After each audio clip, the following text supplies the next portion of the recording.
दोस्तों नमस्कार, स्वागत है आप सभी का मेरे चैनल पे अकाउंटिंग बाय आपटे A+A और मेरा नाम है चारुदत्त आपटे। दोस्तों जैसे आपको मालूम है अपने चैनल पे we get to learn to earn, मतलब पहले सीखना है फिर शेयर मार्केट में पैसा कमाना है। दोस्तों सीखना अपने लाइफ में इज़ अ कंटिन्यूस प्रोसेस। बचपन में हम लोग चलना सीखते हैं, उसके बाद में हम लोग बोलना सीखते हैं, उसके बाद में हम लोग स्कूल में जाके पढ़ाई करते हैं, सीखते हैं। स्विमिंग करना है पहले सीखते हैं फिर स्विमिंग करते हैं। साइकिल चलाना है पहले साइकिल चलाना सीखते हैं फिर साइकिल चलाते हैं।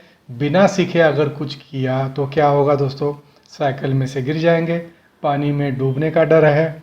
तो वैसे ही दोस्तों शेयर मार्केट में अपना जो हार्ड अर्न मनी है, जो अपना मेहनत से कमाया हुआ पैसा है, उससे अगर हमको इनकम जनरेट करना है तो पहले शेयर मार्केट के बारे में जानना है, शेयर मार्केट के बारे में सीखना है, कौन सा कंपनी क्या है, फिनेंशियल्स कैसे रीड करना है, बैलेंस शीट कैसे रीड करना है, प्रॉफिटेबिलिटी कैसे रीड करना है, शेयर मार्केट में वॉल्यूम का मतलब क्या होता है, चार्ट्स का मतलब क्या होता है, धीरे धीरे करके ये सब सीखना है। तो अगर ये हम लोग सीखेंगे तो लॉन्ग टर्म में दोस्तों शेयर मार्केट में सबसे ज़्यादा पैसा कहाँ बनता है, शेयर मार्केट में बनता है। बैंक एफडी हो, पीपीएफ हो, एनपीएस हो, पोस्ट ऑफिस का स्कीम हो, उसमें भी पैसे बनते हैं, लेकिन उसमें जो रिटर्न है वो दोस्तों कम रहता है। लेकिन शेयर मार्केट में there is a possibility to earn more than 100%, 200%, 300%, there is no limit. पैसा जाने के लिए भी लिमिट नहीं है। अगर बिना सीखे कुछ करेंगे, टिप्स के ऊपर अगर हम लोग डिपेंडेंट रहेंगे और फिर शेयर में कामकाज करेंगे तो पैसा जाने का चांसेस ज़्यादा है। लेकिन अगर सीख के, नॉलेज लेके अगर शेयर मार्केट में काम करेंगे तो I am 100% sure that the chances of losing the money are very less. तो ज्ञान बहुत हो गया दोस्तों, चलिए आज हम लोग वेदांता के बारे में बात करने वाले हैं। वेदांता का दोस्तों हाल ही में एक न्यूज़ आया है that Vedanta is seeking share holders nod to transfer 12,587 crores from reserves, from general reserves to retained earnings, that means from balance sheet to profit and loss account. ये 12,500 करोड़ रुपया उनको ट्रांसफ़र करना है। उसके लिए Vedanta is going to have a extra ordinary general meeting on 11th of October to get an approval for this scheme. Company का ये मानना है दोस्तों कि ये करने से शेयर होल्डर्स का जो वैल्यू है, शेयर होल्डर का वैल्यू बढ़ेगा, कंपनी का परफॉर्मेंस और अच्छा होगा और बाकी भी कुछ इससे कंपनी को फ़ायदे होंगे। तो दोस्तों आज हम लोग वीडियो में यही बात करेंगे, यही एनालाइज करने की कोशिश करेंगे कि ये जो वेदांता का डिसीजन है, वेदांता के मैनेजमेंट का, to transfer this amount from balance sheet to profit and loss account, इसका मतलब क्या है। इससे शेयर होल्डर का वैल्यू रियली बढ़ेगा, कम होगा, और फिर एंड में हमेशा की तरह कंक्लूजन्स में हमको क्या करना चाहिए या हम क्या कर सकते हैं। तो दोस्तों पहले कंपनी का प्रोफाइल देखेंगे, कंपनी का बैकग्राउंड देखेंगे, फिर कंपनी का बैलेंस शीट देखेंगे, फिर P&L देखेंगे, और फिर उसके बाद में ये जो डिसीजन है इसका बैलेंस शीट के ऊपर इम्पैक्ट क्या होगा, इसका फिनेंशियल्स के ऊपर इम्पैक्ट क्या होगा, ये जो डिसीजन है उसके वजह से कंपनी के जो प्रोमोटर्स हैं उनको क्या बेनिफिट होने वाला है, बाकी के जो शेयर होल्डर्स हैं उनको क्या बेनिफिट होने वाला है, और एंड में अगर किसी को नया इन्वेस्ट करना है या if someone is already holding the share उनको क्या करना है, ये बारे में हम लोग देखेंगे। तो दोस्तों चलिए पहले वेदांता के बारे में थोड़ी जानकारी लेते हैं। दोस्तों इंडिया में ऐसे बहुत से कंपनीज़ है जो स्टॉक एक्सचेंज पे लिस्टेड है, NSE और BSE में, और टॉप 50, टॉप 100 जो कंपनीज़ है, those companies mainly we can bifurcate into 3 categories. एक है very aggressive in their approach, very aggressive in expanding the business, promoters also frequently media में आते हैं, स्टेटमेंट्स देते हैं, and they also sound very aggressive. दूसरा होता है दोस्तों मॉडरेट, ज़्यादा एग्रेसिव भी नहीं और ज़्यादा कॉन्जर्वेटिव भी नहीं। और कुछ कंपनीज ऐसे होते हैं दोस्तों, उनका प्रॉफिट अर्निंग, उनका रिजर्व्स तो बहुत है, बिजनेस भी अच्छा है, लेकिन उनका डिविडेंड पे आउट लेस रहता है, फ्रीक्वेंट उनका बोनस नहीं आता है, राइट्स इशू नहीं आते हैं, because they have a conservative approach. That means जो बिजनेस का पैसा है वो बिजनेस में ही रखते हैं। लेकिन वेदांता दोस्तों एक ऐसा कंपनी है कि Vedanta according to me is a aggressive company, aggressive in their own business, aggressive in acquiring new companies and expanding the business. तो दोस्तों ये वेदांता जो है ये largest natural resource company India में है। उनका प्राइमरी इंटरेस्ट जो है, उनका जो बिजनेस है वो zinc, lead, silver, iron ore, steel, copper, aluminium, power, nickel and oil and gas. So majorly metals and everything related to natural resources. तो ये सेगमेंट में कंपनी का बिजनेस है। एंड ये कंपनी जो भी सेगमेंट में काम करती है, whether it is a domestic business और whether it is export business, company is market leader in majority of the segment. तो जैसा मैंने ऑलरेडी बोला, कंपनी इज़ वेरी एग्रेसिव, लेकिन जो कंपनी के जो प्रमोटर है अग्रवाल साहब, he comes from a very humble and farmers family. And last but not the least दोस्तों, Vedanta is one of the highest dividend paying company in all the companies listed on BSE and NSE। That means अगर ये share कोई hold करता है तो dividend के रूप में उनको सब्सटेंशियल गेन होता है। तो ये कंपनी के बारे में जानने के बाद दोस्तों वेदांता के की फिनेंशियल्स पैरामीटर्स देखते हैं। वेदांता का जो रेवेन्यू था for FY22 that was close to दोस्तों 1,31,000 करोड़, इंक्रीज ऑफ 51%। ये दोस्तों एक्सेप्शनल इंक्रीज है विथ रिस्पेक्ट टू FY21। ये जो इंक्रीज है उसके 2-3 रीज़न हो सकते हैं।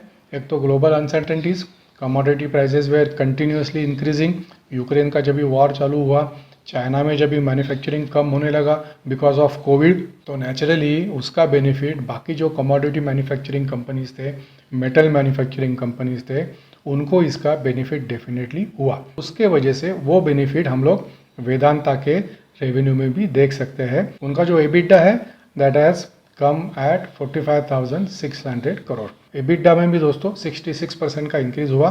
नेचुरली जब भी दोस्तों रेवेन्यू एक्सपोनेंशियली बढ़ता है, एक्सपोनेंशियल मतलब above average, much above average जब भी बढ़ता है दोस्तों, तभी फिक्स कॉस्ट जो है वो फिक्स कॉस्ट का जो रिकवरी होता है वो सब्सटेंशियली ज़्यादा होता है।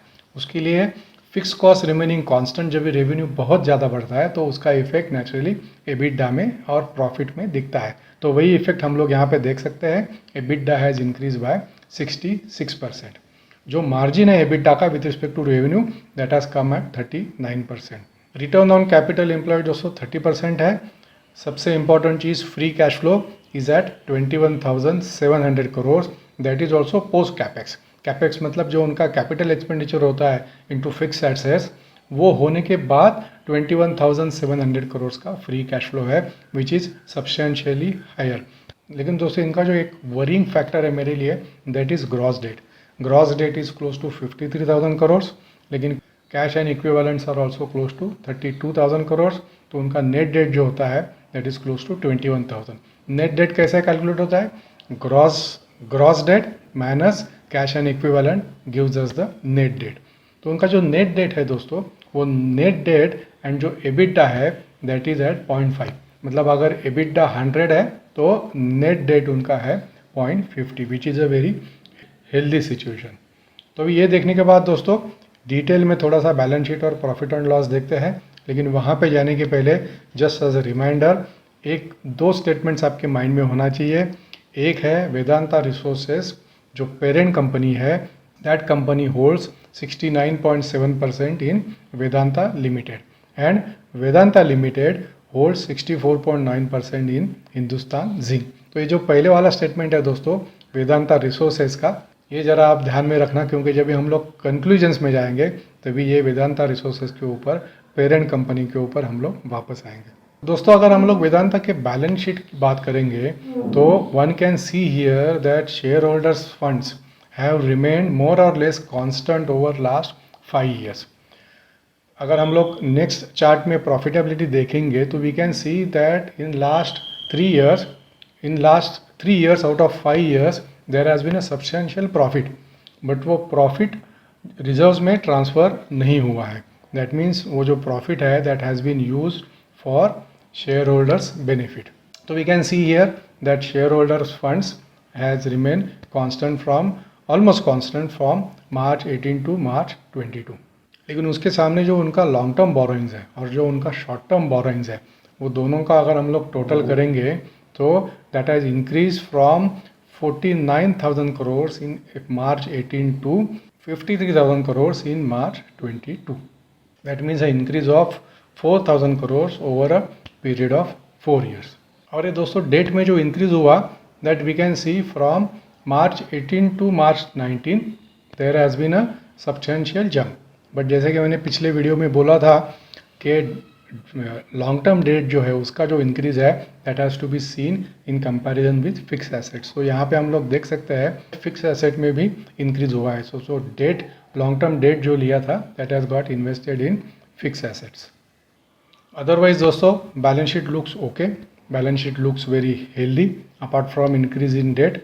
Inventories also have gone up slightly but according to me this inventory is lying free of cost because उतना उनका पेएबल्स भी उतना ही पड़ा है। In fact payables are more than inventory.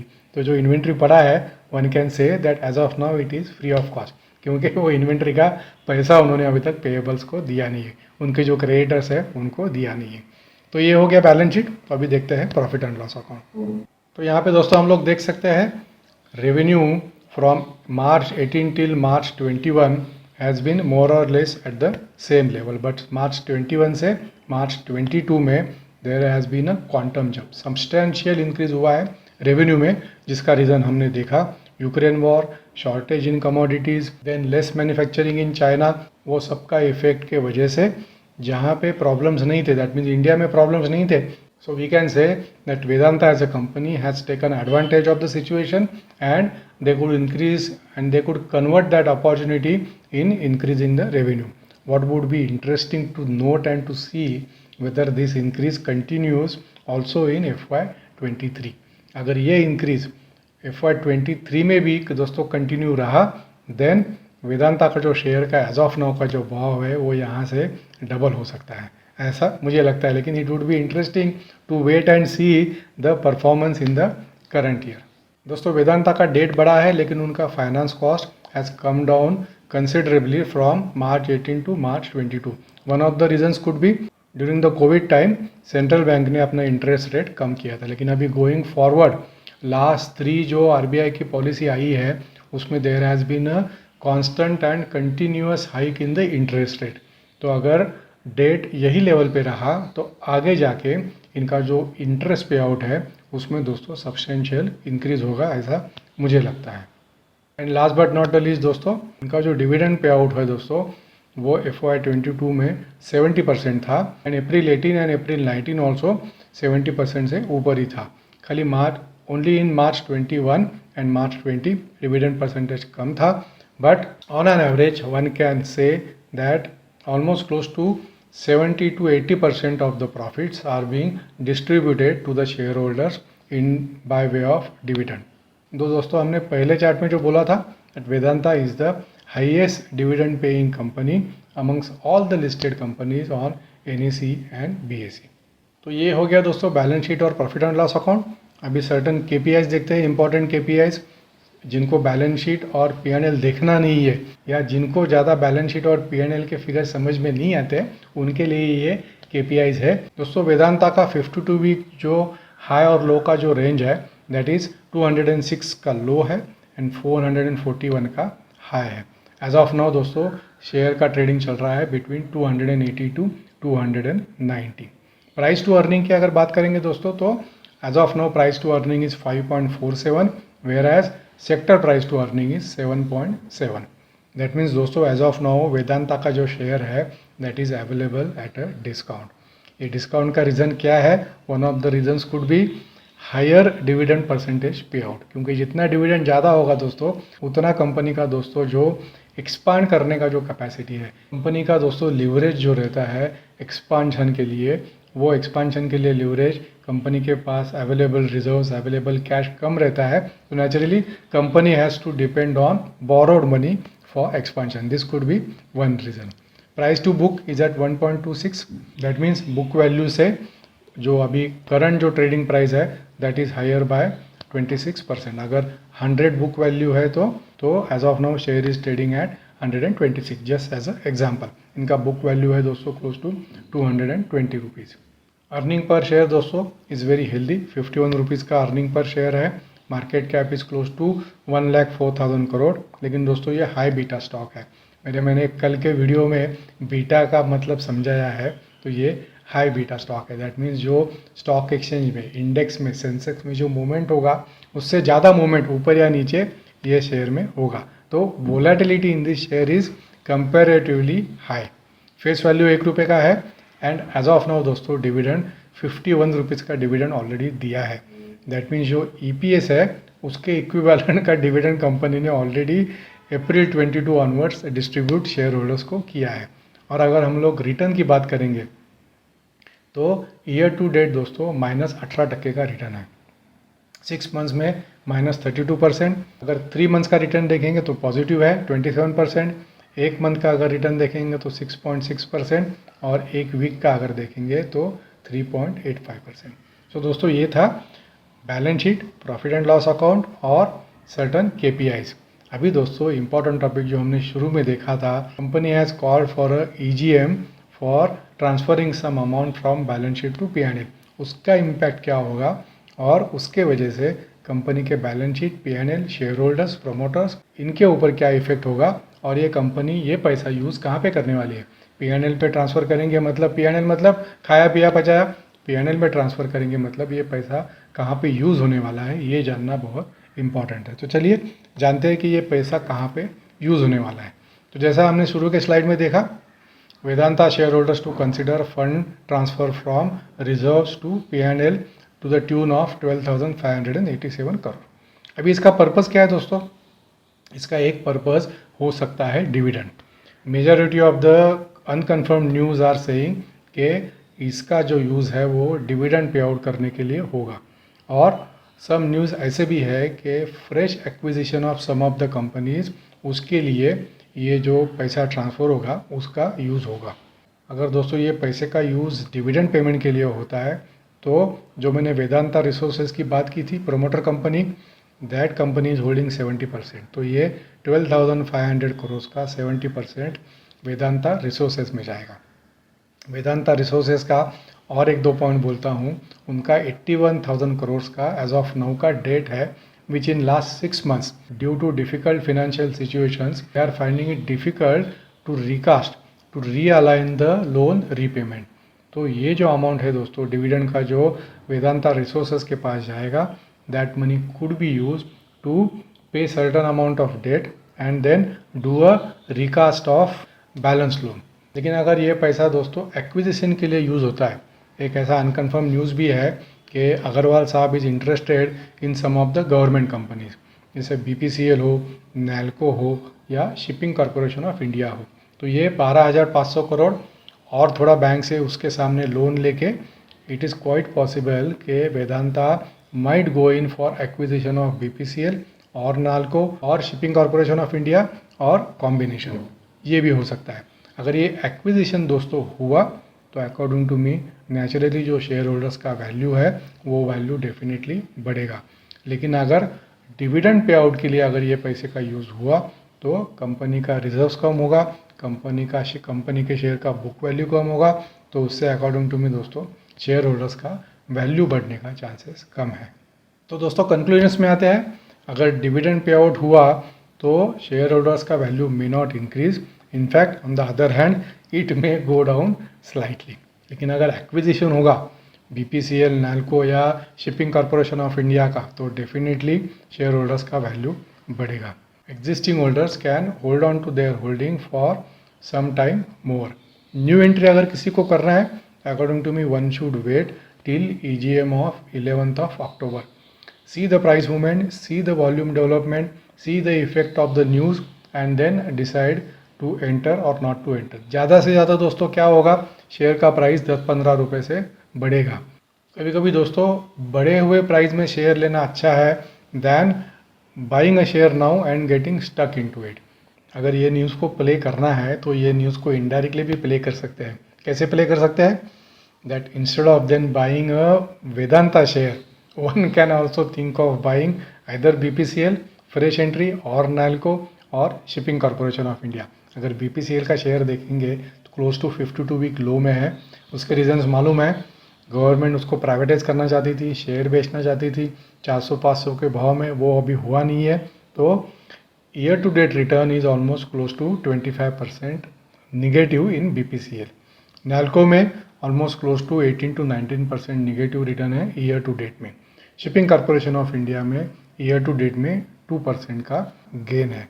तो इनडायरेक्ट अगर ये प्ले करना है दोस्तों स्टोरी, ये न्यूज़ ज़्यादा रिस्क नहीं लेना है वेदांता का डायरेक्ट शेयर बाय करने में, तो अकॉर्डिंग टू मी ये 3 में से कोई भी या तीनों share as of now buy करने में हर्ज नहीं है। इसमें मुझे अप्रिसिएशन ज़्यादा दिखता है। इसमें दोस्तों apart from shipping corporation of India, dividend yield BPCL और नैल्को में भी सब्सटेंशियल है।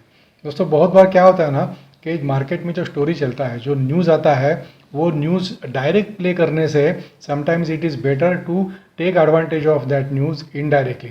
दैट मीन्स अगर न्यूज़ आया कि ऑटोमोबाइल इंडस्ट्री 4 व्हीलर का सेल हो, 2 व्हीलर का सेल हो, ट्रैक्टर का सेल हो, मानसून अच्छा हुआ तो जो ये व्हीकल के सेल्स है इसमें सब्सटेंशियल ग्रोथ आने वाला है, ऐसा जब ये न्यूज़ आता है दोस्तों, that point of time I prefer to buy the shares of OEM companies which are supplying material to these end users like Maruti हो, TVS हो, हीरो होंडा हो, या ऑल्सो जो 2 व्हीलर्स के लिए फाइनेंस करते हैं, कार के लिए फाइनेंस करते हैं, वो कंपनी के शेयर्स में दोस्तों ज़्यादा अप्रिसिएशन होता है।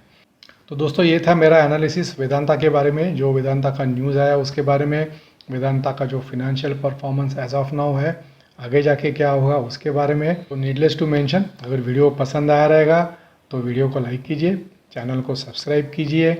अगर आपके दोस्त लोगों में से अगर कोई, आपके जो व्हाट्सअप ग्रुप है उसमें अगर कोई शेयर मार्केट में इंटरेस्टेड है, कोई सीखना चाहता है शेयर मार्केट, तो मेरा ये वीडियो का लिंक उनको फॉरवर्ड कीजिए with a request to subscribe to my channel accounting by Apte A+A, where you get to learn to earn. So thank you very much for your time. See you in next video.